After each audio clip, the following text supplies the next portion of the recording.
Archivist 9 active. Episode designation One Piece. Season 2 Episode 11 The Three Sword Styles past Zoro and Kuina's vow released year 2000.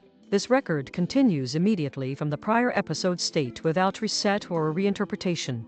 The episode resumes with the present timeline suspended as the subject enters a memory state triggered by accumulated damage and unresolved resolve. The transition initiates without environmental relocation.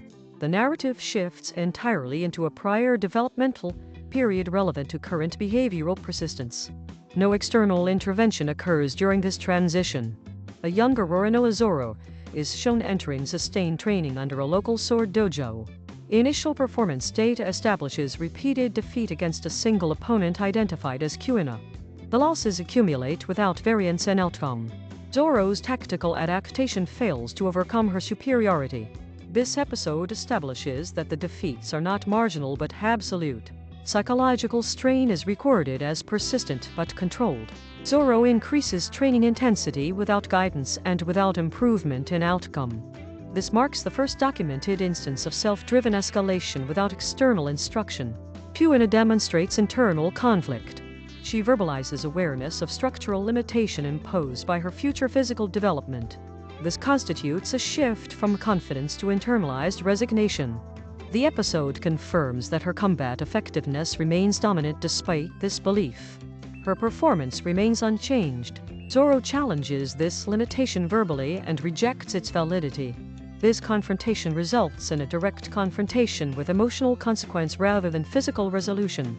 A nocturnal encounter occurs in which both parties engage in unscheduled combat using live blades. This marks the first recorded escalation from practice to lethal simulation. Zoro sustains defeat again. No injury results. The psychological impact is immediate. A vow is initiated by both parties. The vow defines a future condition in which one of them must become the greatest swordsman in the world. This condition is mutually acknowledged and establishes a binding motivational directive. This is the first recorded articulation of Zoro's long-term objective. The following event introduces irreversible loss. Kuina is reported deceased following a fall downstairs.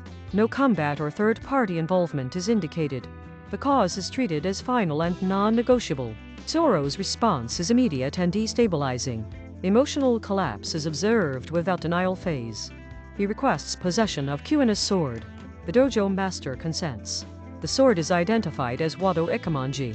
This transfer represents a permanent change in equipment status and symbolic inheritance. Zoro's behavioral state transitions from reactive persistence to fixed purpose. He declares intention to fulfill the vow independently. This moment establishes the dual sword path that later evolves into the three-sword style. The third sword's conceptual origin is defined here as a memorial commitment rather than a tactical necessity. The psychological weight of this object becomes permanent. The episode then exits the memory state and returns to the present timeline. The transition occurs without visual displacement. Zoro's physical condition remains compromised. However, a measurable increase in resolve is observed. Pain response is suppressed. Consciousness is maintained through will rather than recovery. No new injuries occur. No allies intervene. No enemies advance. The change is internal but operationally significant.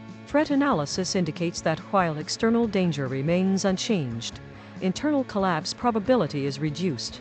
Combat capability remains impaired but resolve amplification increases likelihood of continued engagement. No immediate victory condition is achieved.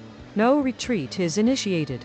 The episode concludes with Zoro maintaining consciousness and purpose despite critical condition. Current status at episode end shows Zoro stabilized mentally but not physically. The vow was reactivated as an operational directive. The sword inheritance is reaffirmed as a core system component. No further escalation occurs before termination of the episode. To preserve archival stability and ensure continued reconstruction accuracy, viewers are instructed to like the record, subscribe to the archive, and share this documentation through authorized distribution channels.